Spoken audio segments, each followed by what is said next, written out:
Here's what some people are saying about the Projection Booth podcast. The Projection Booth is single-handedly the greatest film podcast you could ever listen to or could possibly want. Top notch. 5 stars. This has quickly become one of my favorite film-related podcasts. Always interesting. A completely unpretentious yet fully comprehensive look at films from all genres. The Projection Booth podcast, with new episodes available every week at projectionboothpodcast.com.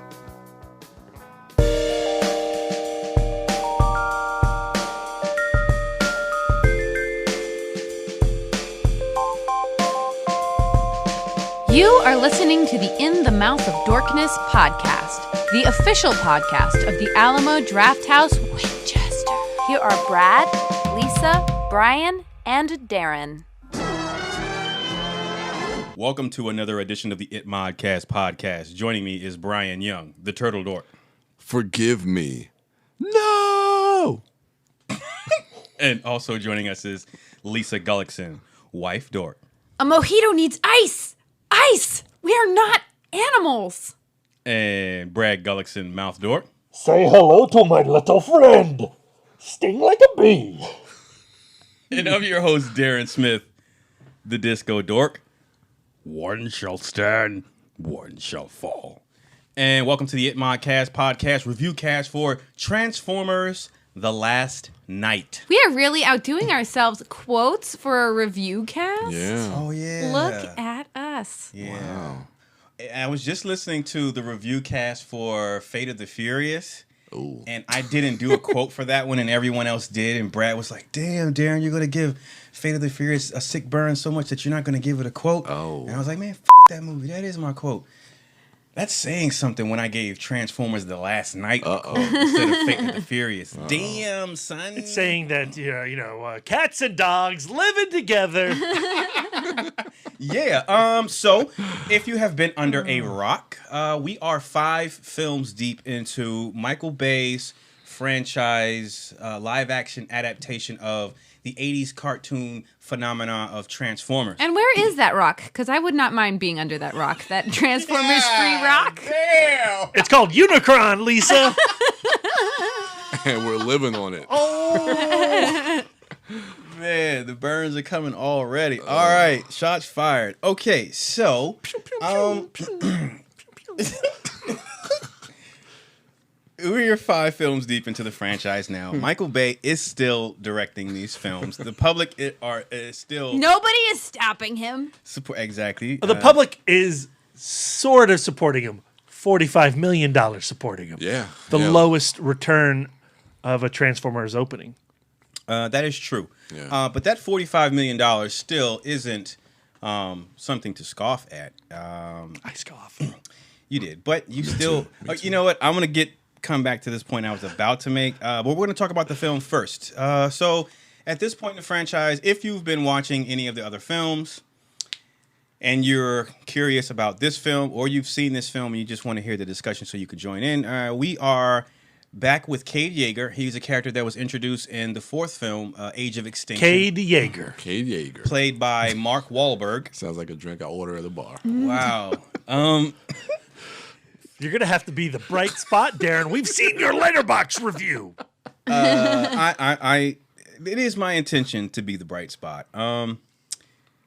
I've mentioned previously, way before this episode, that I've taken upon myself to go back to rewatch, the previous films in the franchise, kind of to lead up to The Last Night, because I wanted to see if I could maybe approach it from a different perspective. Because, again, while this film only opened to $45 million, which for the franchise is the lowest of any of the films. And the most expensive to make. Yes, this film... Oh, this one? Yeah, $270 million. Interesting. These films... They had to get a time machine and shit. That's not free. These films still make a lot of money. There's a large part of the population that continuously supports these films, and while this go around, that part of the population has seemed to be shrinking. People are still putting money into these films. So I wanted to go back and kind of put my bias aside, because I have been an avid detractor of Michael Bay when it comes to the Transformers franchise. I've also been known to profess my love for Michael Bay in other films, but this franchise... See our A Fistful of Bay watching episode. Please do that. So I wanted to go and see if I could pull some enjoyment and kind of see what the fans see in these films. And in doing that, I found some people at work. The second time I went to see it, when I took my siblings, I actually spoke to some people who were coming out of the film who enjoyed the film. And I proposed the same question to these people and the people at my job, my coworkers. What is it about? And I didn't want to make them seem like I was ribbing them or criticizing them, condescending. I said, what is it about these films that you enjoy so much? There's a female soldier who I who I work with. She knows, Williams is 20, she's a 25, 26 years old. She knows details like the general that is in this film, who's been in all of the films ever since the first film, who she said, oh man, did you see it? I saw it. All the old characters came back. He died in the first movie. The general who was a lieutenant in the first film, she knew that this dude was going up in rank in subsequent films. Like, she paid attention to details like that. I was like, I didn't even know that. Like, he's just like some peripheral character to me. So there are people who genuinely love these films and pay attention to these films. So I was asking them, what was it about these films that, brought them back to the franchise over and over, and that have them profess their love for it and not have the criticisms that we hear in the Dork Cave and also the rest of online and Twitter and Facebook and everyone else who hates these films. I'm going to correct you real quick, Darren. Mm-hmm. I love the first movie. Yeah. I really like the third movie. The second film, disappointed in. Mm-hmm. I don't love it the way my buddy, the framing dork, does. William Houck, how you doing? I know you're listening. Hey. But it has an awesome forest battle between Megatron and Optimus, and that's what I like in the second movie. I like the movie up until that forest fight. There's some really awesome Michael Bayism, yes. Michael Bayhim in the second film. Yeah. Third film, it's still trying to balance the comedy and the insanity of his direction. And for me, for the most part, the third film works. That's Dark of the Moon? Dark of the Moon. I say that's the most successful one. Not financially, but balancing the humor and everything else that he does within this franchise. The fourth film is really boring and super long. I will agree. The action in that, you become numb to it. And I cannot compare the fourth film to the fifth film, because I remember nothing about the fourth film other than some Dinobot action at the end, Hong Kong blowing up, Stanley Tucci losing his mind, what's his name from Silicon Valley, T.J. Miller turning into that weird metal disintegration thing. Yeah. But other than that, I remember nothing about it. I know I didn't like it, but I also remember not hating the fourth film. I hated the fifth film. All right, so let's talk about the fifth film. And during certain parts in the discussion, I will reference back the fourth film, the third film, because I've recently seen them and I have them fresh in my mind. And a large case I'm going to make, or try to make, or a point I'm going to make, is that they're all the same, for better or for worse. So if you, not talking about you, Brad, but there's a lot of people, I'm reading comments online, about people who, they're talking shit about the film. Firstly, they haven't seen it, but they say, but I'm going to go see it. Or they've seen it and they say, I don't like this one. I didn't like the fourth one. I didn't like the third one. Well, here's the thing. Michael Bay is not, if anything, he's not guilty of saying, I'm going to do something different. I'm going to show you this trailer. This is going to be different from the last trailer, which means this is going to be different from the last movie.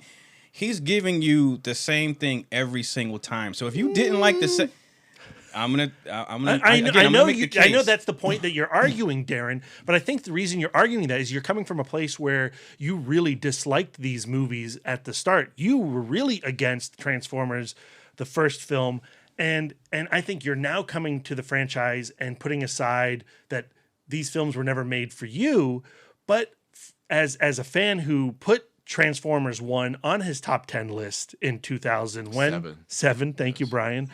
I think they have progressively gotten more incoherent. And I think that this film is gibberish in its editing, the way that probably 4 was, and I can't remember, and the way that you saw elements of that gibberish editing style in 2 and 3 and probably 1. Yeah. But it has gotten to such a point where characters die, and I don't remember seeing how they died in this movie. I agree. I don't disagree with any of that you're saying, but my point is that gibberish, that nonsensical storyline, like what the fuck going, that is in all of the films. And I'm not saying that makes it okay. And I'm not even saying like now, because I'm seeing it in this way, all of a sudden I like the films now. I still feel the same way for the most part. But what I'm saying is going back, again, watching them with this critical eye, I'm like, because I was watching them back to back to back. So I can clearly see, well, this is the same shit that just happened in the movie I just watched before. This nonsensical nature of what the hell is going on with the story, they're jumping back and forth. Wait, that doesn't make sense. They are contradicting what they said in the last scene or the last movie. Like, that's in all of the film. Well, see, I think a lot of that is driven by the audience that supports this film. Because if you look at all the four previous films, they all follow a certain pattern. Absolutely. And with each film being successful, and with each film as progressively incoherent as they've gotten with each subsequent film, they've gotten more successful. So if I'm Paramount, if I'm an executive, regardless of how bad these movies are, if they are financially successful, then I'm not going to change how these movies are being made, because if the formula has worked before, okay, just continue doing, regardless if it's, to our... What I would say about Transformers franchise is it is 100% Michael Bay. It definitely is. Faults and all. Yeah.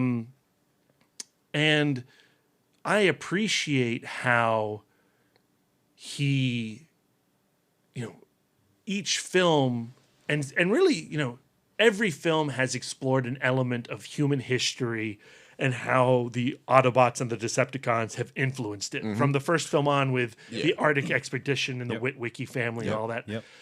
And I appreciate upping the ante of insanity to that. Yep. So much so that when this film opens, and it opens in the Dark Ages, and we have this extreme King Arthur explosion fest. Yes.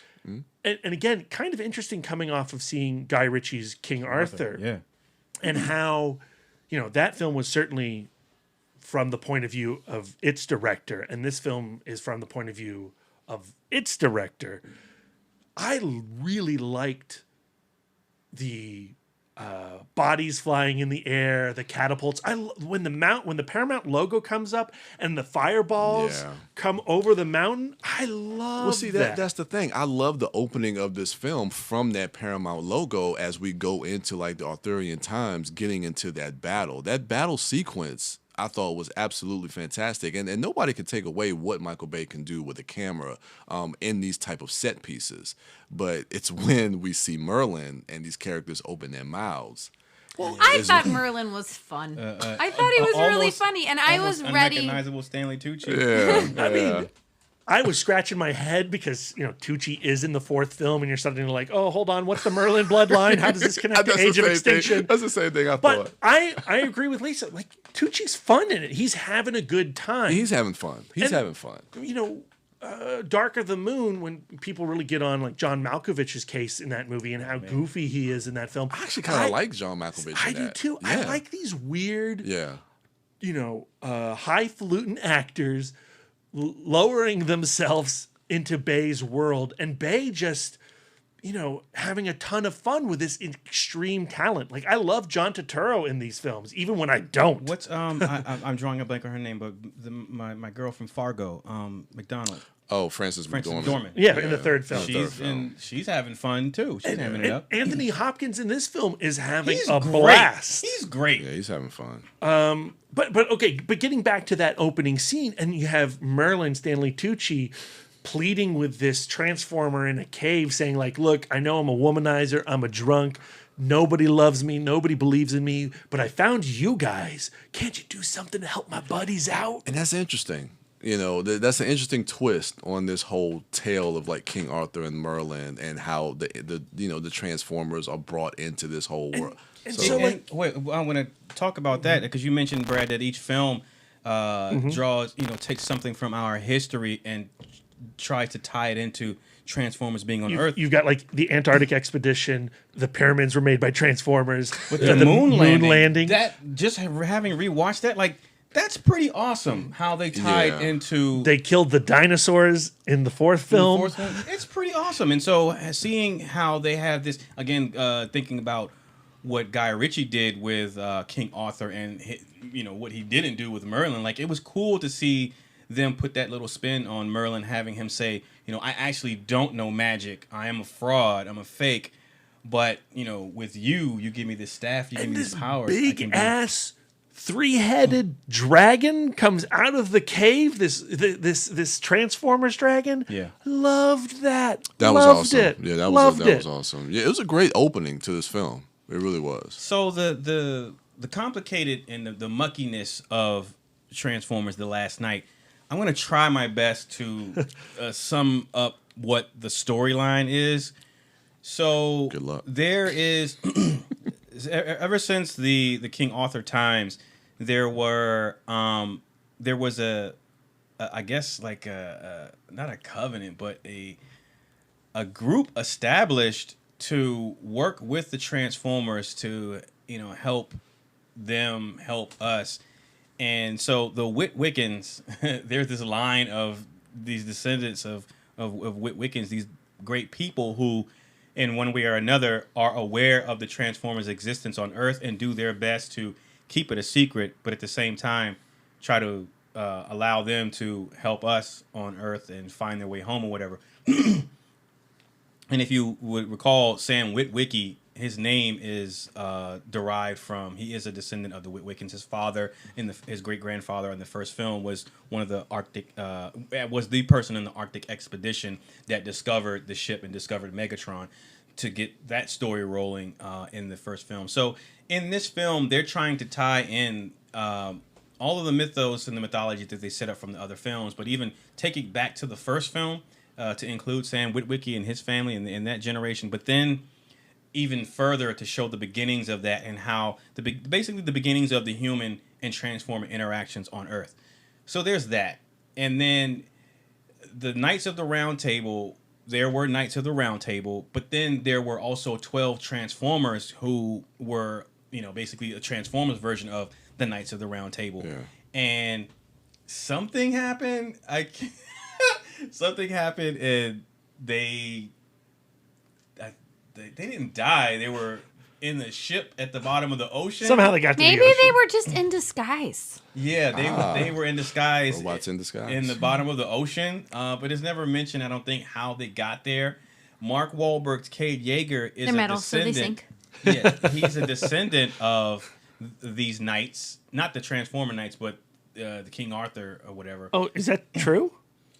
He's the last knight. Oh no! You're right. He's not the last knight. He's not a descendant. He's the last knight.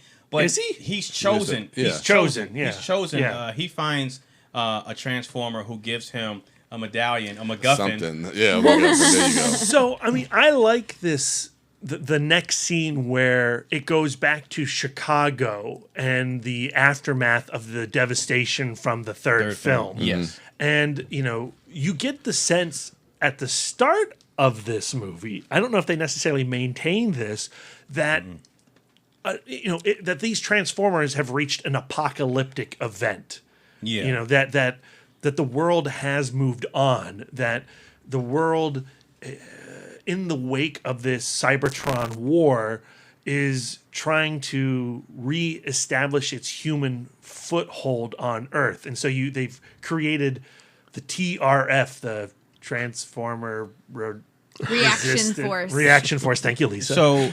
So firstly, going back to the other film, so Transformers 1 happens. The Earth finds out that there are aliens and there are alien robots that turn into vehicles.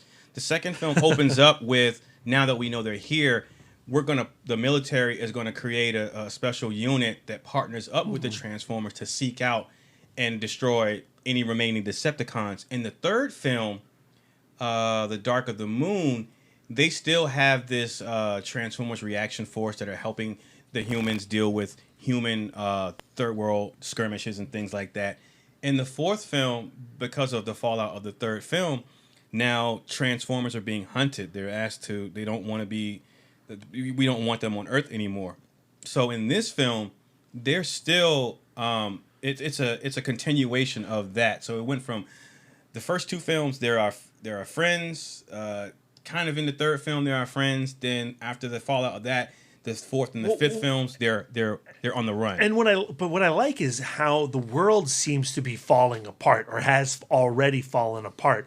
And in the wake of Optimus Prime leaving the planet, the Autobots don't really have a leader to aid in their connectivity with the human race, and Sam Witwicky has perished somehow.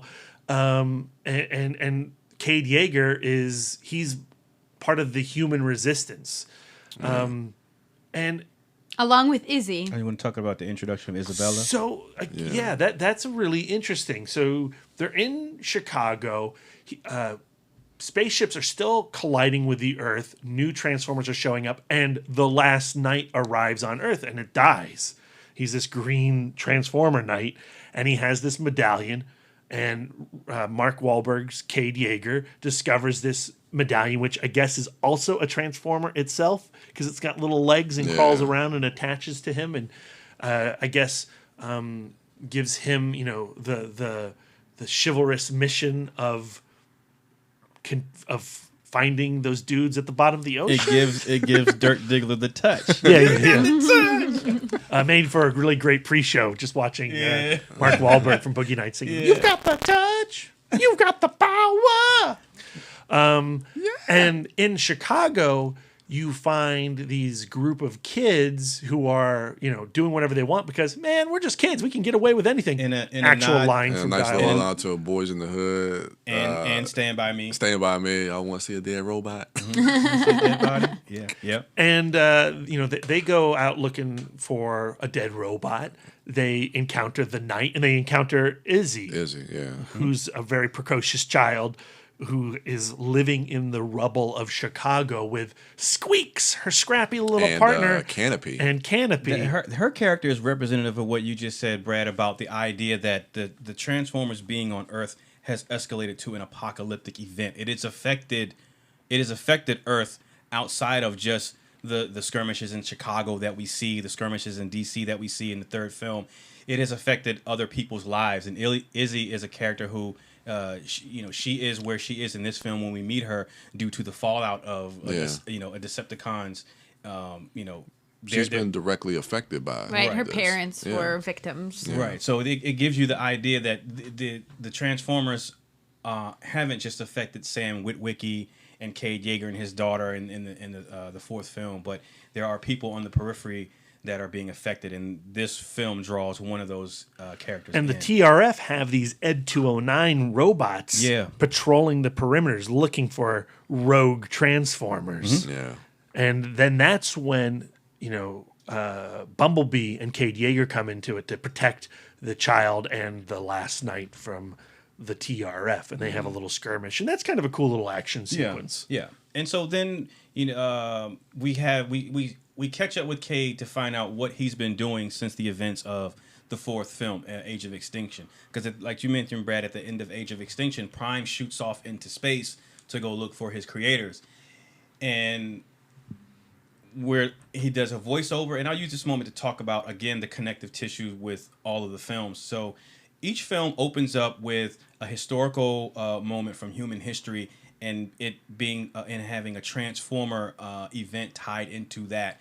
each film in the franchise closes with Optimus Prime doing a voiceover talking about where basically the state of the world now, as it stands at the end of whatever cataclysmic event just happened or was prevented, and it leaves everything wide open. So at the end of the previous film, Prime says, I need to find out who sent these large things that destroyed Tokyo and Hong Kong or whatever.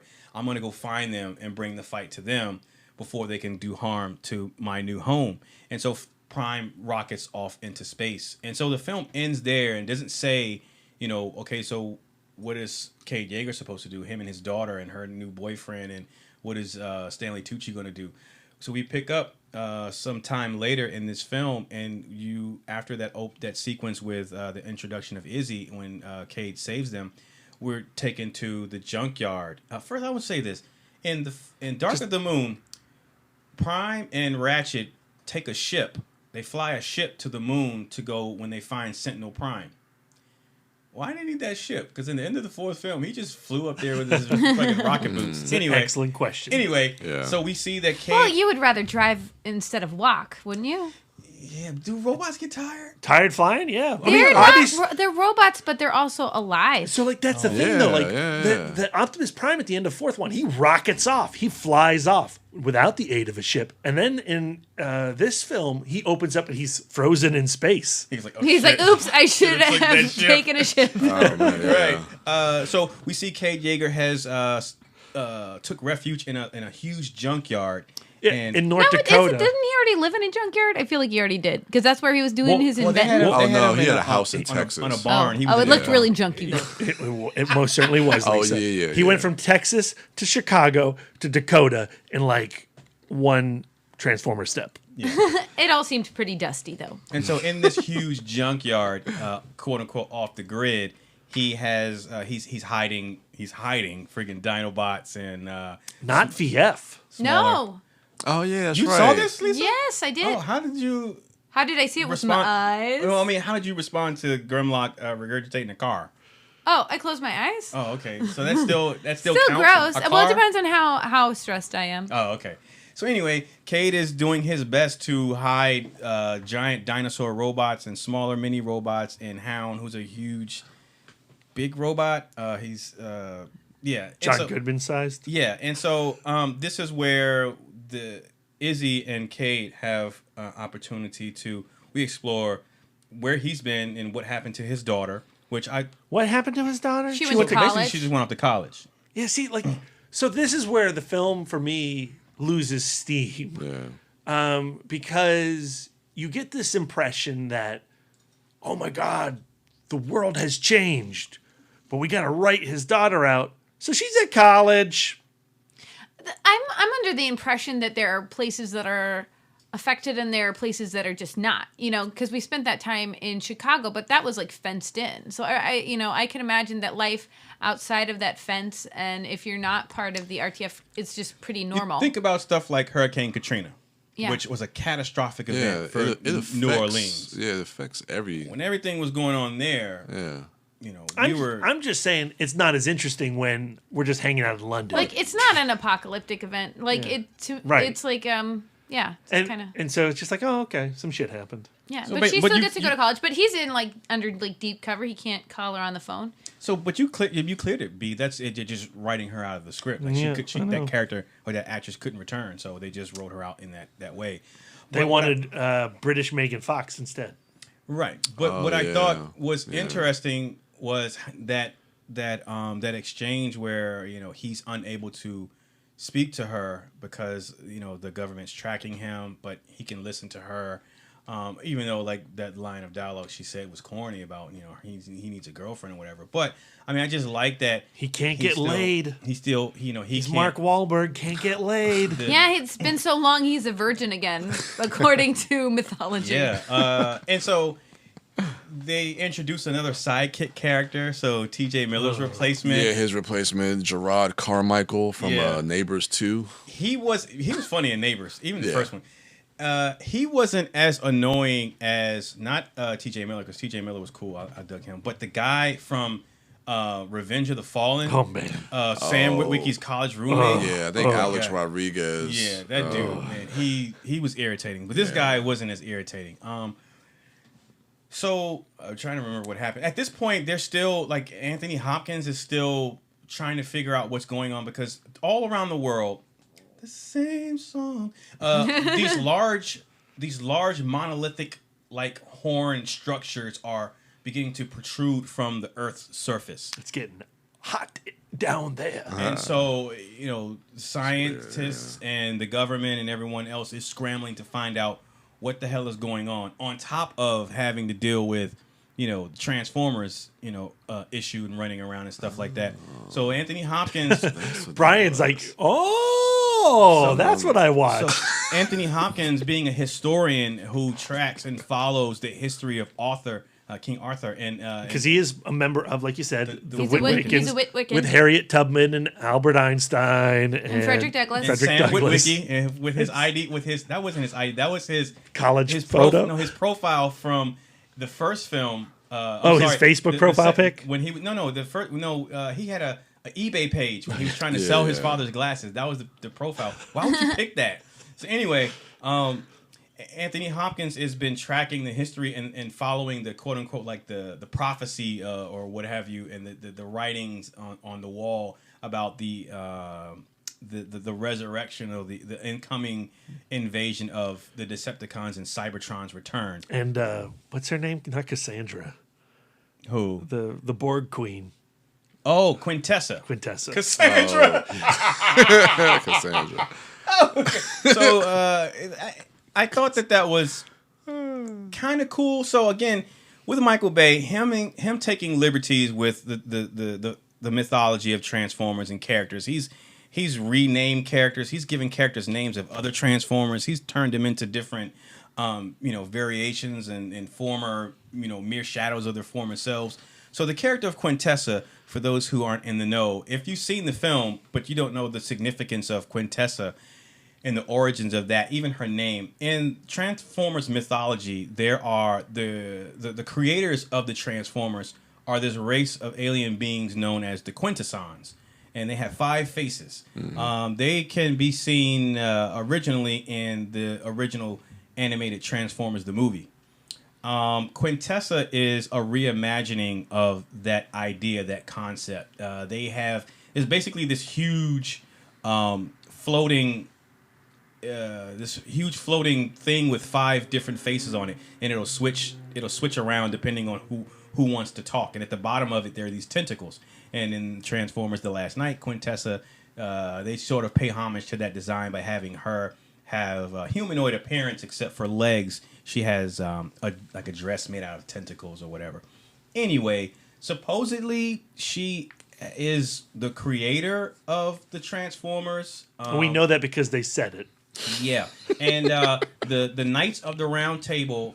I'm sorry, the Transformers. Those 12 robots that were accompanying the Knights of the Round Table back in King Arthur's times. They were originally her guard, her bodyguard. So they defected from her, came to Earth, I guess, to protect them from her. Okay. That's what I got during the second go-round. I'm still a little hazy on that. So anyway, I'm not even going to continue to try to recap the whole plot synopsis. We've made it so far. You're only 15 minutes into the movie. So basically what happens is, again, what happens in this film is not too dissimilar for what happens in other films. So this plot closely resembles The Dark of the Moon in that in The Dark of the Moon, Sentinel Prime, voiced by the late great Leonard Nimoy, who voiced Galvatron in the original Transformers movie, he resurrected. The MacGuffin were these pillars, these space pillars that were used to try to bring Cybertron into Earth's orbit, into Earth's atmosphere, to basically rebuild Cybertron using Earth and humans as fuel. Slave labor and fuel, right? So this film, at the end of that film, the space bridge or portal was destroyed, thus destroying Cybertron. It brought a portion of it into our atmosphere through a wormhole. But then when the wormhole was closed, the portion that made it through was cut off from the rest. So in The Last Night, that plot sort of is revisited, but Cybertron now is, I don't know, it's partially rebuilt. It's that huge structure that you see in the trailers coming towards Earth, smashing the moon, which is weird. I don't know how that got. The moon gets effed up. It does. Tides are not going to be the same. No, there's a homage to the Dark of the Moon. Actually, that ship that Sentinel Prime crash landed in was on a part of the destruction of the Return of Cybertron. So anyway, Cybertron returns. The main goal at the end of the film to stop the bad guy and save the world is to maybe prevent get Cybertron away from Earth, basically. You just push it away a little bit. It's just raking across the Earth's surface at this point. It literally is. Yeah. And so it's just a race to get basically Cybertron away from Earth. So that's all I'm going to talk about for plot wise. Okay. There was a staff in there too. That was nothing with man, don't make this shit more complicated, B. I don't know. Did we even talk about? I zoned out for a little bit. Did we even talk about the British lady, like the British? She's like a descendant of Merlin, so she can hold his staff. Oh, she can hold his staff. Laura Haddock from Guardians of the Galaxy. Yeah, Star-Lord's mom. Huh? Yeah. That's Star-Lord's mom. Yeah. Hold my hand, Peter. Huh? Yeah, that's her. Yeah. Makeup does a lot. Get the fuck out of here. That's Peter's mom. From Guardians 2 and 1? Yes. Oh, she was in 2? Yes. That was the same one? Yes. Okay. I knew that was her in 1 in the bed. It's her in 2 also. God damn, mind blown. All right, so here's the IMDb. Yeah, she was in it. She's a descendant of Merlin. Also a historian, right? Yes, she's a historian. Yeah, but so. with her, her father was one of the original. Yeah, he was one of the original people who worked with Harriet Tubman and the like. Yes. So he did research and he knew of the existence of this order of Wiccans and their job and their duty to keep the Transformers' existence a secret on Earth. So she's a character in it. She ends up working with Kate Yeager to give him a love interest. And she can't get a man. She needs to find a man. Yeah, and he can't have sex. Yeah. Will they get together? Oh. Well, her mom and her T group sure do want them to bone. Yeah. Gross. That's unnecessary. So anyway, so a big thing we omitted was that, like you mentioned in the beginning of the film, Prime is floating in space. He left Earth at the end of the fourth film. He's floating in space. Quintessa finds him floating in space. She commandeers Optimus Prime. She puts a hex on him, takes control of him, turns him into Nemesis Prime, telling him, you go to Earth, you retrieve the staff so that I can destroy the Earth and bring Cybertron back to life. I have another question. Yeah. Okay, so, she makes eyes with Optimus Prime, and then he gets that red streak down his cheek. Oh, and she slaps him. Yeah, and you know that he's gone Nemesis. But then when we see Megatron again, Megatron has that streak too? Yep. Why? Because she slapped the shit out of Megatron at some point, and that was left on the cutting room floor. Now, we're not even going to get in. We already admitted that editing is an issue in these films. So there was a moment that we don't see that explains why Megatron has that red stripe on his face as well. Dude, we haven't talked about the scene where Megatron orchestrates a deal with the military. I know. I was just to about get to the go. Suicide Squad. I was just about to go there. Mohawk. So go there, B. So now we're getting back into these stereotypical characters that Michael Bay did in the second film that infuriated a lot of people, and so we're getting Onslaught, Mohawk, and all these other just dumb Decepticons that I've never heard of. Don't know if they are part of canon. And it just seems like it's just to massage Michael Bay's whatever, his ego to put these characters in here. It's just it's that scene. It's the opening scene of Suicide Squad where you have their names like, oh, we gotta get Mohawk. Flash. He's the craziest of the bunch, and then his name is literally plastered onto the screen, and then here comes Onslaught. Oh, Onslaught on the screen. And what happens with those characters? Nothing. Well, they get destroyed. They get killed. Like, Mohawk gets killed. They disappear for an hour. And then they come back in the climax and are obliterated immediately. Well, Mohawk is killed during that action sequence when they flee the junkyard and they make a stop in that abandoned town and they try to ambush the Decepticons. Bumblebee blows Mohawk's head off, which I was glad because he was an offensive character. Come on, man. So there's that. So that's the plot. Prime saves the day. Unfortunately, Cybertron is still stuck in Earth's orbit, so now Cybertron and Earth are potentially one or something like that. Unicron turns out is the Earth, or Earth is Unicron. Yeah, which I mean, they've been teasing Unicron for a little while now. I think maybe the last couple films. And well, I mean, not teasing him directly, but like they've been teasing him, like whether it's in the marketing, like in the fourth film. They've been threatening us with Unicron. Yeah, so now we learn that Unicron is Earth. Maybe. Well, here's the thing. Because of what they do in the openings of these films and how they tie human history and how they're tying the Transformers to Earth history, I'm not opposed because I don't know how that's going to play out. I don't. Granted, it could be something corny. It really could be something corny. But for me, they found a way. Like I don't feel like the Earth landing being tied into, the moon landing being tied into Transformers and that mission that they were on to see. It was a space race to get to that ship first. I don't feel like that was corny. I thought that was really cool. Yeah, I did too. Rewatching that, I thought that beginning, and I thought that was really I kind of like the idea of Earth being Unicron. I do. I want to at least see how that plays out. But the problem with The Last Night for me is the fact that I cannot track what the hell is going on, and the action is subpar. Outside of those two opening sequences that we went into detail already about, there is nothing of interest visually for me in the climax at all. Okay, I will agree to a certain extent. I will agree.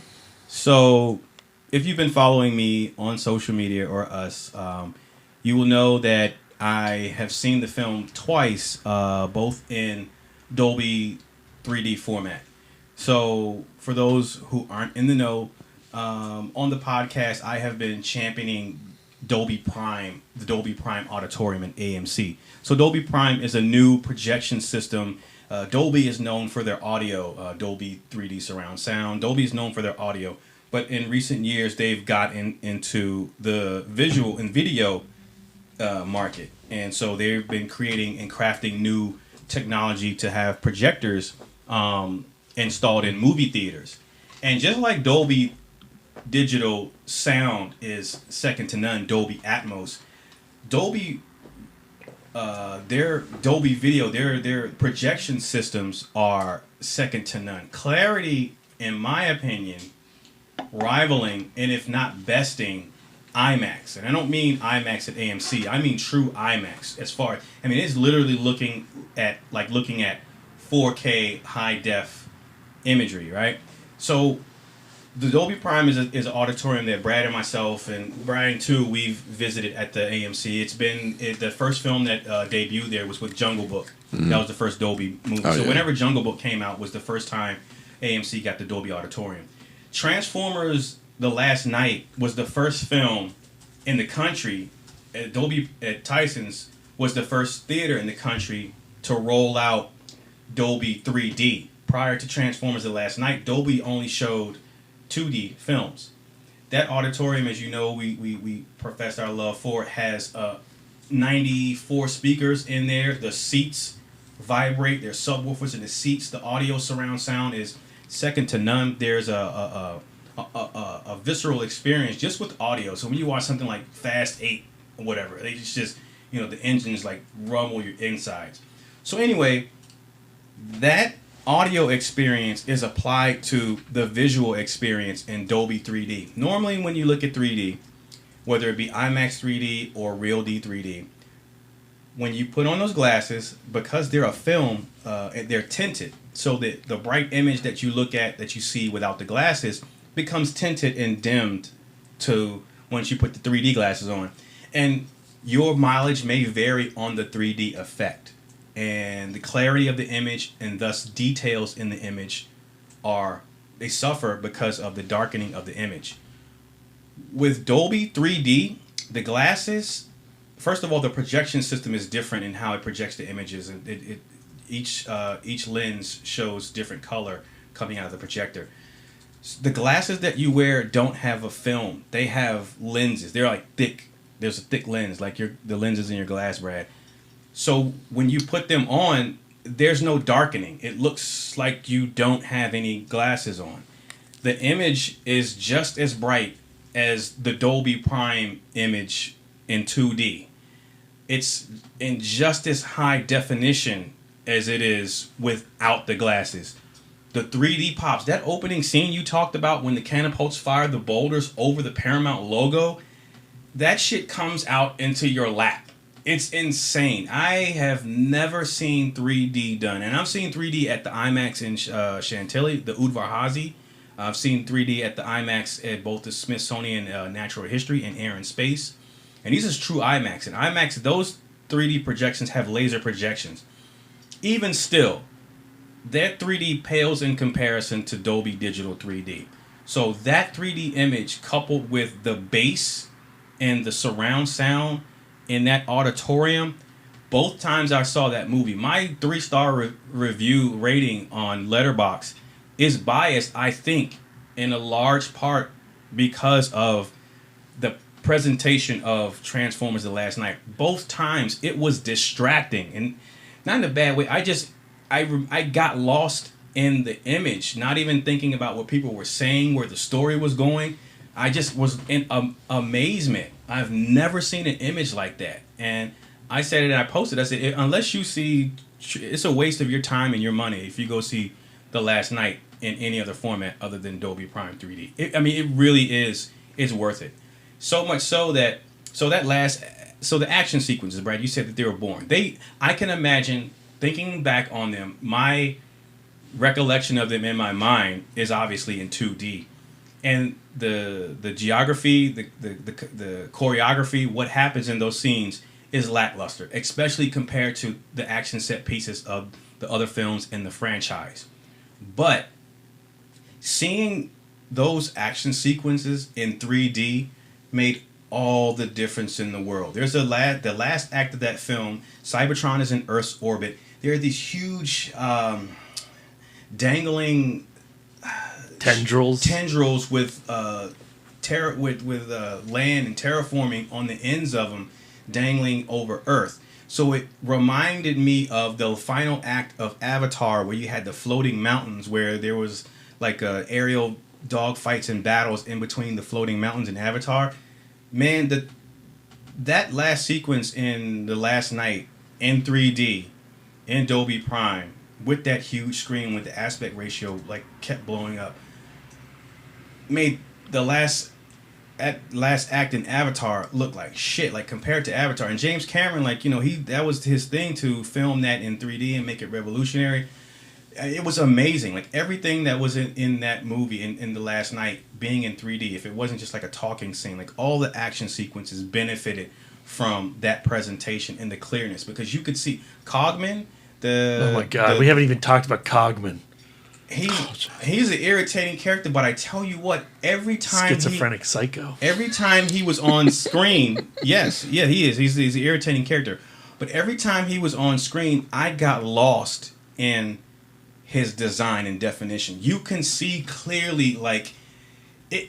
For me, it was just mind-boggling, like the artistry that went into creating those 3D models. But watching it in 2D, oh man, it was muddy as hell. And his design, outside of looking like, you know, a clockwork C-3PO, you couldn't tell what was happening. Oh my God, right. on his skin. If in Dolby Prime 3D, you can see through the different layers all the way into him. You can see multiple layers of Darren, cogs and you're shit just working. drunk on the Dolby. I've admitted that. Yeah, I've admitted that. My 3 stars and is like, wouldn't strictly you dependent on rather that. Dolby show you Baby Driver than the last night? Absolutely, but they weren't showing it there, and I knew if I was going to go see Transformers, I wanted to get some type of enjoyment out of it. And all I'm saying is, really, I'm just using this segment to promote Dolby Prime. Because here's the thing: we talk about James Cameron saying, well, he still hasn't started shooting Avatar 2, 3, 4, 5, and 6 yet, and we talk about,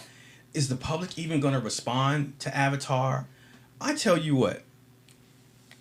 People might not be enthusiastic to see it opening weekend, but I guarantee you, if it's shown, if by the time those films come out, if Dolby Prime 3D is standard, like real 3D is, it is going to make all the difference in the world. I guarantee you. And that might be the way you go to see Age of Extinction, The Last Night, or Avatar 27. Right. Is like going to see, a carnival ride or freak show. But as a cinematic experience, I don't watch Avatar anymore. I don't remember anything about Avatar. I don't watch Age of Extinction. Right. And I'm sure as hell never watching The Last Night. And, as cool as that format is, and, I haven't seen Doctor Strange in Dolby Prime, but when we went and saw Doctor Strange in IMAX, it is extremely effective and does add something to it. Yes. However, now I know Doctor Strange lives on Netflix. Mm-hmm.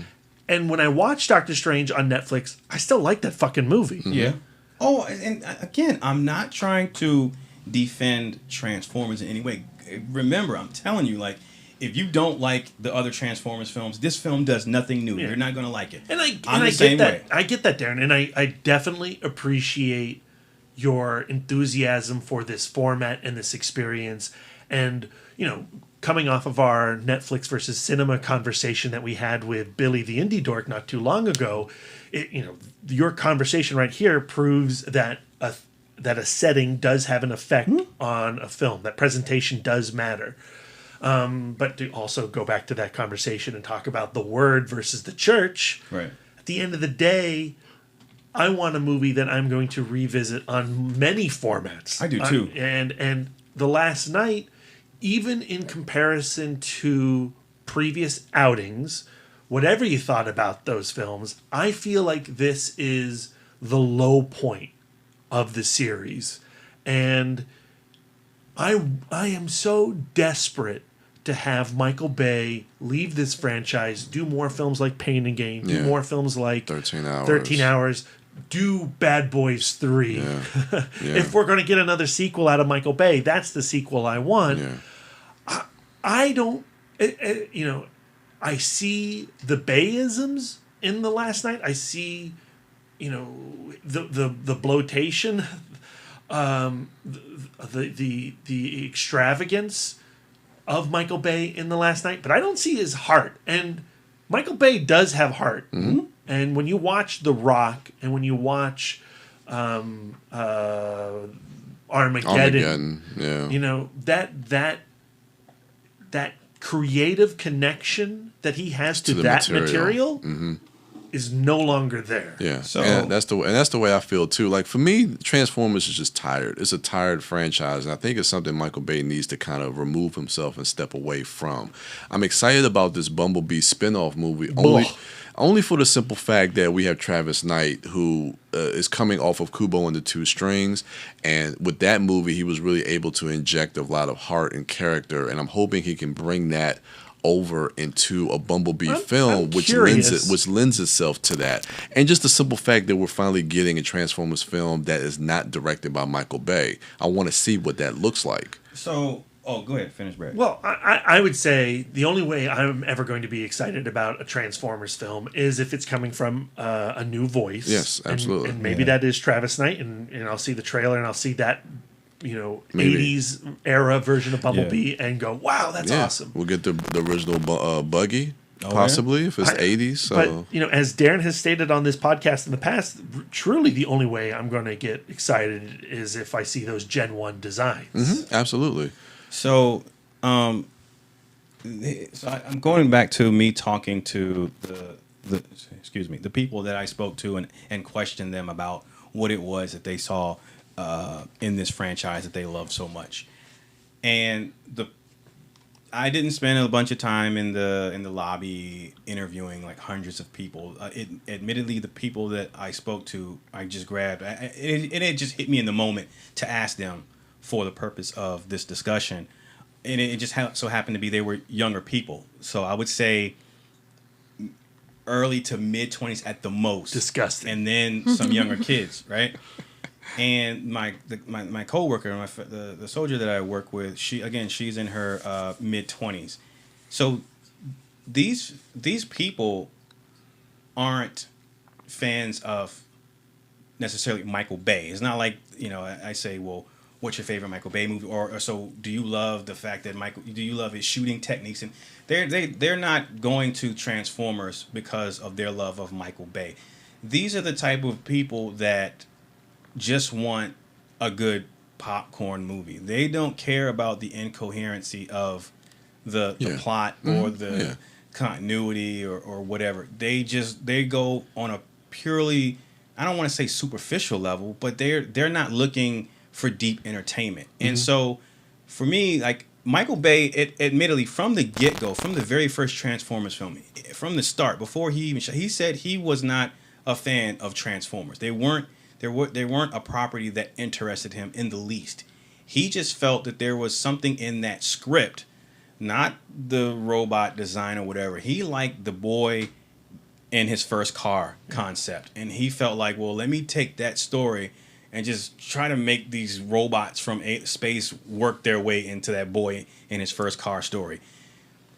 Michael Bay, like you said, he does have heart in his other films. But for me, I think Michael Bay's heart in the Transformers franchise isn't so much into the stories or the character, but into the technical aspect of how he shoots and his action sequences. But what I'm saying though is you see that in Transformers 1. I think you see it in Revenge of the Fallen, whatever you think of that script, and you see that in Dark of the Moon. I think that even that aspect, that technical love affair is gone in this film.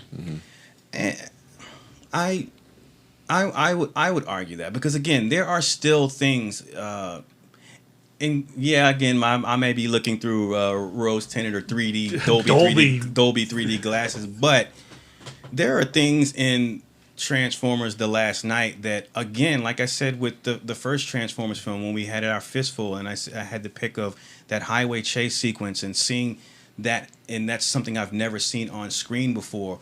I mean, there are things still in this film, like the level of destruction. Okay, so at the same time, he toned it back from the fourth film, because I'm telling, like, Hong Kong got fucked up. I mean, there was just so much destruction there. That's why it was numbing. In this film, you see like the last action set piece takes place in this open land area, right? Yeah. So because it's like, how much more? But at the same time, they still were able to make the stakes and the destruction on a more massive scale with those wide shots from space of Cybertron being raked across the Earth. Yeah. So. But in a way, he was expanding the scope, but what he was showing was more intimate. And that final battle, like you said, took place on that open field. But there were still things in concepts in that final sequence that I've just never seen on film before. Like when the spaceship that it's under the water, where Merlin was somehow buried there, like how that got under the water, I don't know. But when that thing rises up out of the ocean, technically, and I don't mean like I mean like the technical aspect of it. Like if you look at the artistry and the CG and animating that, and just the sense of scale, and again, maybe because I had the 3D, the sense of scale is magnified, but that giant structure coming up out of the ocean, and how the again, watching these movies in succession back to back to back, seeing how the special effects and the CGI has rapidly evolved. Because again, the first Transformers film only came out in 2007. So in 7 years' time, I mean, there is shit in the last act of this film. And Brad, you said your image was muddy, but again, because of that Dolby Prime 3D, it was crystal clear, sharp. It was in focus. But that complaint that people have about the shoddiness of design work with the Transformers themselves, with the first few films, sticks for me. Well, that complaint is, I didn't really truly feel that until this movie. Yeah, and that particular scene with the ship rising out of the ocean and the tendrils and Cybertron coming and the horns of Unicron coming out, like, I couldn't tell what the hell was happening. Yeah. And I hate saying that complaint, because that's a complaint that I have heard over and over and over again about the previous films. But for whatever reason, the previous films, I'm able to track all the action just fine in Transformers 1 through 3. Yeah. 4, there's some, I can't even really comment on 4 because I just do not remember. Nuts. But this film, I could not tell what was happening, and characters would be in one place and then they would appear in another place, and characters would suddenly be dead and I don't know how they had died. Yeah. And it was incredibly frustrating to watch. And after that second scene, from like the junkyard scene on, the film crawls because the character work is completely absent. And the character work that is set up, like with Cogman and Anthony Hopkins, depending on what scene they're in, they're behaving in completely different ways. Cogman behaves in opposition to the way he behaved from one scene to the next. And it's really awkward. Yeah. So I agree. So the first time I saw the film, I sat next to I can't remember who was sitting next to me, but I went to see it by myself. I didn't have my siblings with me. Going back to trying to see what it was that the audience is like. The moments in the film where I rolled my eyes or I felt were like corny jokes, everybody in that auditorium, like, it hit on all those beats. Like, they loved it. They loved the silliness. That part, it's awesome. That I'm part, happy for him. That part when Anthony Hopkins is doing that exposition, and then Cogman is belting out opera or whatever. And, dude, I forgot about that. Oh yeah. The crowd loved that shit, and I'm just like, I not like, what the fuck is wrong with y'all? I'm just like, okay. I mean, for me, I saw people enjoying a film, so it helped me get through the film, because some people were having a good time in the theater. And I always say that, regardless of how I feel in a movie, as long as someone else is enjoying and having a good 2 hours in the cinema, like, that's what I live for. Like, I wish I could be those people. So you know what is interesting, you saying that, Darren? When Lisa and I went and saw it on opening night at the Alamo Drafthouse, not that I would ever besmirch the Alamo Drafthouse's name in any way, right? But you do get a particular type of audience member at the Alamo. An audience member that has seen a lot of movies, that does, that consumes this stuff. And coming out of that theater, we were in a crowd of individuals who were probably already on the hate train a little bit. Right. And as we filtered out and we were with, like, Christopher Gabbro, right, we walked out and, like, I could hear in my mind, and maybe because I was also feeling the same way, just this tremendous this not sigh, this exhale of disgust. And I hate being a part of that emotion, because I have not experienced that. Even out of Age of Extinction, I was defending that film coming out of that movie because I loved the third film and the first film so much that I wouldn't allow the hate to enter in Age of Extinction. But watching last night, I was just being pummeled by frustration with what I was seeing. The second time I saw it, I took Zach with me, my younger brother, Mike, his son, Kyrie, my nephew. He and Kyrie is 6, going on 7. Well, he's 7 now. And Kyrie's mom. Zachary, at the end of the movie, we went out of the movie theater, walked around Barnes & Noble, and then came downstairs in the escalator, and Zach finally says, maybe Maybe it's time they just stop making. Thank you, Zach. Thank you. Right. So I'm reaching one of them, right? Michael, on the other hand, Michael's a casual moviegoer, right? Michael thought it was cool. Kyrie, my nephew, like all those silly beats, the little baby Dinobots that are, setting the curtains on fire, for me, that are eye rolling. Kyrie loved that shit. Like, so I say all that to say, and the younger people who weren't necessarily fans of Michael Bay, who aren't even probably aware of the Gen 1 cartoon and Transformers movie, the younger generation is who I think Michael Bay is making these films for. It's frustrating to us, not just because we're older or we're necessarily fans of the Gen 1 Transformers, but we look for more when we go to a movie. And sometimes, and not even to say you do that all the time, Brad, because you can Jason X is your shit, and I don't see the comparison here. Jason X is a masterpiece. Exactly. Like you can see a movie that someone else can go, but how can you like that? And you can find enjoyment. And I think that these people that I was sitting next to in the screening, they find enjoyment out of it. I'm not saying that. I'm not disagreeing with you necessarily. But my point is, as a fan of the Michael Bay Transformers films, okay, I see where you're coming from. 1 and 3 at the very least, elements of 2 even, not those Destructicon balls.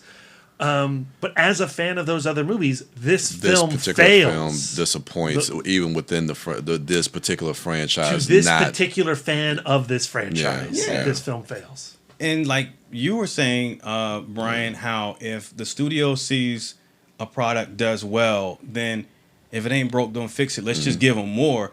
In each film, they've just been doing more to a certain extent with the humor and all this other stuff. The weird Mohawk robot berserker, whatever. Like they've just been going overboard with it. But again, there were people in that audience that when those characters showed up, my nephew Kyrie, they were clapping, they responded. So, people didn't come to see this movie. Like this, people like this opening was half the opening of all of the other Transformers films, except for the first one, which made like 70 million. This made 44 million. Mm-hmm. So those other films weren't successful, and they weren't building on what they had built because people didn't come to see this. And movie. I think that's a point, Lisa, that I wanted to go to, because even for all those people that love the Transformers movies for what they are, I think there is a certain section of the general population or popular movie-going audience that these movies are starting to wane on them. Because, I don't doubt that. Yeah, because I have casual movie friends of mine that see these movies and love these movies, and they are starting to get tired of a lot of these films as well. Has formed since the last film that Age of Extinction, even though it made $1 billion, and the narrative around Age of Extinction from the critical community was like, how is that possible? But since Age of Extinction has come out and the release of The Last Night, that narrative has only built on social media and out in the online community and solidified into, we're tired of this. There are still $45 million worth of fans, and $45 million is not, no, it's nothing to sneeze at. Not at all. But when you've spent $270 million, and if you're contemplating spin-off films and further sequels, it is going to come down to China again. Well, yeah, I mean, it all these movies are really made for the international box office at the moment. But the thing is like you're looking at law of diminishing returns. So the reception of each film with each subsequent film after that is going to be less and less because the audience is moving away from this franchise because they're just getting tired of it. And that's the thing. If going back to the younger generation being fans of the Transformers films and what Michael Bay does with them, you got to remember, younger generation has a short attention span. Shit goes out of style really quick with them. So the fact that they're at this point now where it's like, all right, well, I'm not gonna go see the next one, or you have a lesser turnout for the debut of this one, it doesn't really surprise me. But I'm just saying, for the people who were in there, I saw them hit those beats. Yeah, I saw the same thing. I mean, my crowd, they clapped at the end of this movie, which I have no idea why. I don't know It's why. weird. You know, but That's great. And you know what? I wish I was in both of your theaters because there was no clapping at the end of our experience. Yeah. But so it's for me, it was to go back and watch all of these films, and then to go watch The Last Night, and with that critical mind and this sort of social experiment. It was just an interesting experience to just be in the middle of that phenomenon of being a part, seeing people love something and being on the outside of that bubble, and just trying to figure out like what it is. Because the last times I've gone to see the Transformers movies, I wasn't going in thinking everybody loves this movie. I'm already pretty sure I'm not going to like it. Let me sit back and watch them and see if they laugh at the parts that I don't laugh at. I didn't go into those previous screenings like that. I just went in to see if Michael Bay was going to do what he did the last time, and he was right. But this time, I sat there and watched them respond to those moments, and it just made me think throughout the whole film, and it just put me in that mindset of, man, there's an audience for, whatever the thing that I don't like, someone out there likes it. And the thing that But that doesn't mean that we can't criticize it. Oh, no. I'm not saying it's above criticism. Again, I when I was rewatching the original trilogy, I was tweeting out my criticisms big time. So, and again, I have criticism with this film. I agree with everything Brad said, with Brian said, the incoherency in the plot. It's nuts. It's nuts. The editing, Michael Bay, he doesn't edit his films. Whoever he has editing his films needs to be fired, and he needs to work on someone editing his films, because like Brad mentioned, there are characters who are here 1 minute, gone the next. You don't know how they got there. I'm going to tell you right now, Transformers The Last Night has 1, 2, 3, 4, 5, 6 editors. And it feels like it. Where did that red stripe come on Mega? I've never heard of that before. It's insane. It's unprecedented probably. And so where did that red thing on Megatron's face come from? So again, I have heavy criticisms with that film. I want to reiterate, my 3 stars is strictly because of the presentation. Me being the tech junkie of the podcast, the techie, the tech head, I was just in awe of the technology of Dolby Prime 3D. That should be denoted on your I will do that. Please I will double do that. back. I will do that. I will put in the comment section asterisks 3 stars for the Dolby Prime 3D. Because that, as the It Mod crew, that 3-star review reflects on all of us, Darren. It reflects on all of us. But here's the thing. I want people to see it in that format. If you're going to go see it, don't see it in 2D. You're going to have a shitty experience. If you're going to go see it, at least be wowed at the freaking boulder being hurled over the mountain in Paramount. At least have something to go, well, the movie was shitty, but, that 3D was amazing, or the image was clear, or, I'm trying to help people get something out of it. Okay, or save that $20 price ticket for Dolby Prime 3D and go buy 2 tickets to Baby Driver. Yeah. I'm going to promote that too. I'm not. Go see both. I'm not. Go see both. Well, because I always say watch more movies. I'm not Yes. sad that I saw Transformers The Last Night, and I will definitely. Yeah. No, I'm not going to say I'll definitely see Transformers The Last Night again, because I still haven't seen Age of Extinction again. But it is a franchise that I care deeply about. I love these characters. I love Optimus Prime. Yeah. I love Hot Rod, okay? Wait, I want to see Rodimus Prime. The Hot Rod in this Fuck one? no. Oh, okay. I was going to say. No. Not this Pepe Le Pew. You mean Judd Nelson, Hot Rod. Yeah, I'm talking Judd Nelson, Hot Rod. Okay, good answer. It's we've gone, when Lisa and I went and saw Patriots Day at Dolby Prime, I get how the intensity of that sound system can make you like a film more. Because that was certainly the case with Patriots Day. And how often have you thought about Patriots Day since we saw Patriots Day? 0 times. This is the only time I do is when we talk Dolby Prime. Yeah. It's just that I am in awe of the talent that's involved in putting The Last Night together, the money, the scale of that film. But then, we just came out of, and spoilers for our Baby Driver review cast. Brian, I'm not going to spoil plot. I know you weren't there yet. Brian hasn't seen it yet. Brian hasn't seen it yet. But But that film, that's a film I want to see in Dolby Prime. Oh yeah, That's absolutely. an amazing cinematic experience that has, a fraction of the budget, but oodles of talent and oodles of style, and is just as much in love with the technical aspects of movie making as the creative narrative acts of movie making. And, that's what I want to see people flooding to in the summer. Because Baby Driver is a great summer movie. Yeah. Yeah. I agree. Last Night's more of the same. If not, actually, it's less of the same. Yeah. It's more of the same cut together really poorly. Mm-hmm. It's friggin' I agree. chop suey. But again, I just want to champion the format. Darren must have last words. No, not the last word. So check this out. So the second time I saw it, I go in there, the lights go down, the image comes up. I put the glasses on, and the 3D doesn't look right. Right? I'm like, what the fuck? This looks weird. It's just me. So I'm rubbing my eyes. I'm looking at the image, and it's not popping like it did the first time.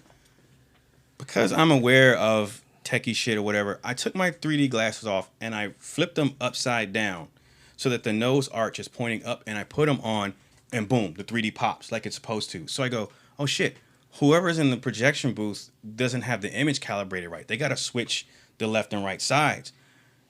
No one else in the theater is saying shit. Everyone has their glasses on right, and they're just sitting there. And I'm like, you don't, no one's noticing this shit? So I lean over to Zach and say, Zach, flip your glasses upside down. Zach flips them upside down, looks, flips them right side up, flips them upside down, flips them right side up. He goes, what? I was like, you don't see the difference? And he's like, what? So I get up, I excuse myself because I want to go talk to a staff member. And Mike's like, are you going to get something to eat? I'm like, no, you don't see anything wrong with the image? He's like, what are you talking about? I was like, flip your glasses upside down. He flips it upside down. He goes, holy shit. And I go, you see it? He's like, yeah. So he, Kiara, and Kyrie, and when I get back, Zachary's got his flips upside down. But there's a whole theater full of people sitting in there with their glasses on right side up, watching that movie in the wrong calibrated format. So the 3D is not popping like it's supposed to. So that's a whole group of people that's going to go, why? I don't see what the big deal is about that. I'm not going to pay money for that. And then that format doesn't sell, right? So I go out, I talk to the guy and say, hey, excuse me, there's something wrong with the image calibration on that. And this guy's standing out there, young dude. All right, I'll talk to somebody. He turns on the CB or whatever, talk to somebody. I go back in there. I'm sitting in there another 10, 15 minutes. Nothing happens, right? I go back out. I go to the main desk by the entrance and say, hey, can I speak to a manager? This young kid had to be like 16, 17 years old. Bless his heart. Like, yeah, I'm the manager on duty. And I was like, dude, the image is not calibrated correctly in the Dolby Prime auditorium. He goes, what do you mean? I was like, well, in order to see the 3D properly, you have to flip your glasses upside down. And he goes, oh, like totally didn't know what the fuck that meant. Like, and he goes, oh, I was like, so are you going to fix the image? Well, you have to restart the projector, and that'd take like an hour or so. I mean, if you want, I can just give you a refund or maybe like a pass. And I was like, okay, that's cool, but you're going to let a whole auditorium full of people who paid money sit in there and watch a movie that's not calibrated correctly? Well, I mean, there's nothing really I can do. I was like, start the fucking shit up. So he was saying he didn't know what to do, so he's going to call somebody. So long story short, I got 5 free passes because I said, well, I brought my family. He said, I'll give you a pass. I said, well, I brought my family with me. So he gave me like 5 free passes. But at the end of the day, because it's a new technology, whoever is in the booth wasn't trained right to calibrate the screen right. So they let those people sit there and watch that movie in non-3D and no one said shit. And another guy came and who works there says, yeah, the first guy that he told me, and I went in there and I looked at it and it looked fine to me. And I'm like, what the fuck? You know what the moral of that story is, Darren? Format don't matter.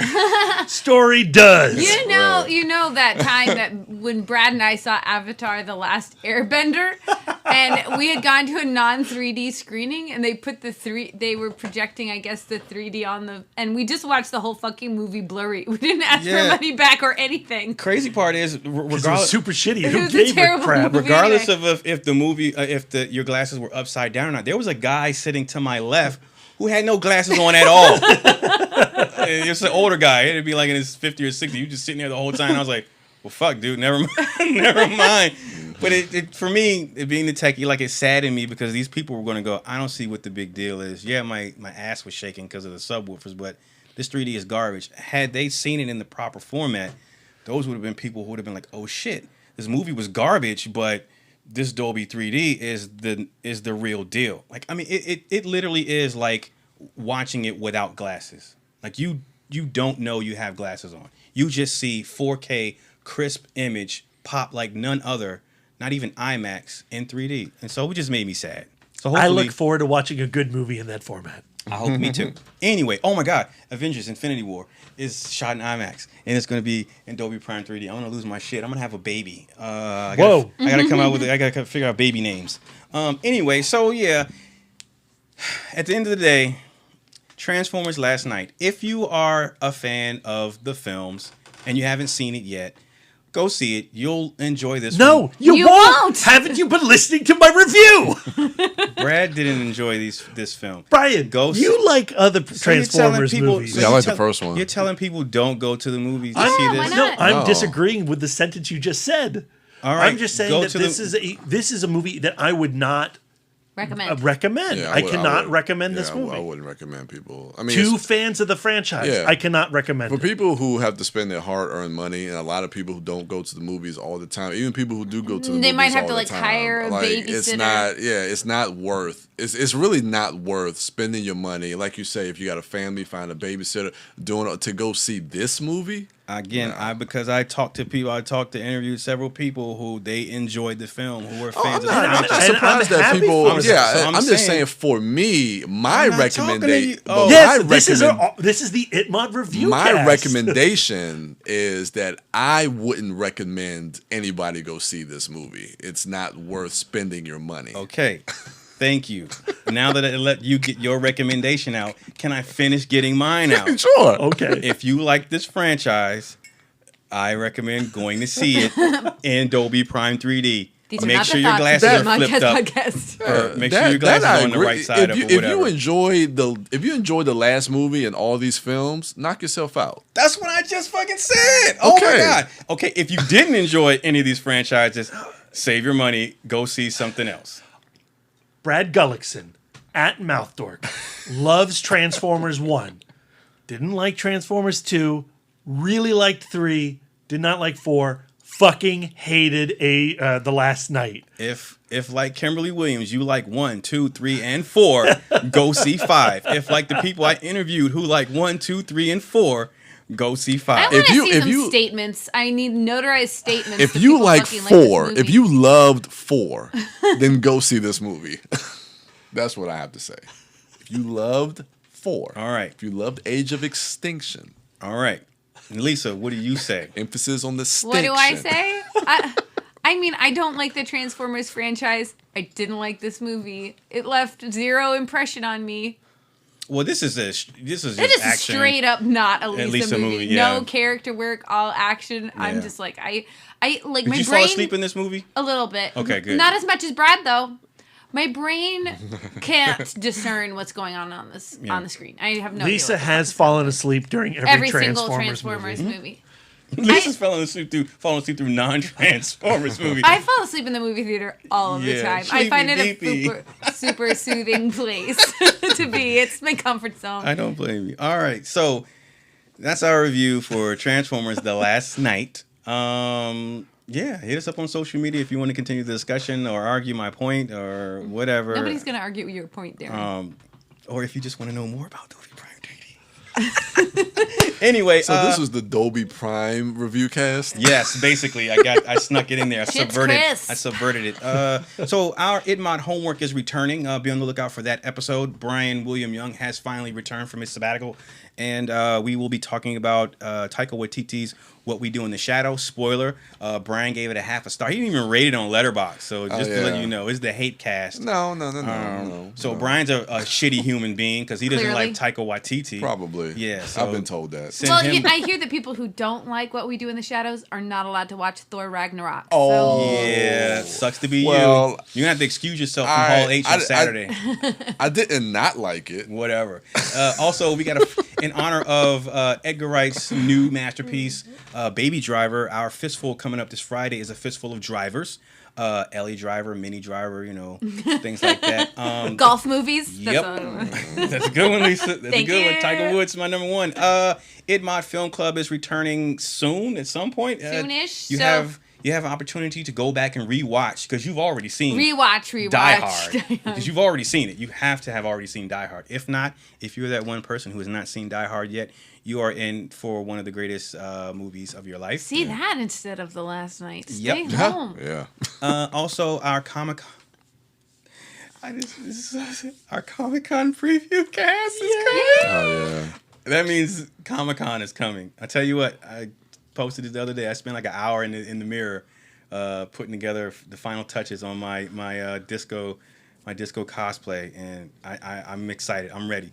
Zach, he ordered that thing that you fill with air and tie up and makes like a... Yeah, I got mine too. I filled it up and it works. Yeah. That shit Oh, works. that's cool. It works. Yeah, So I got mine too. Did you do it? You filled it up? No, it should be at my door when I get home Right tonight. now? Yeah. All right.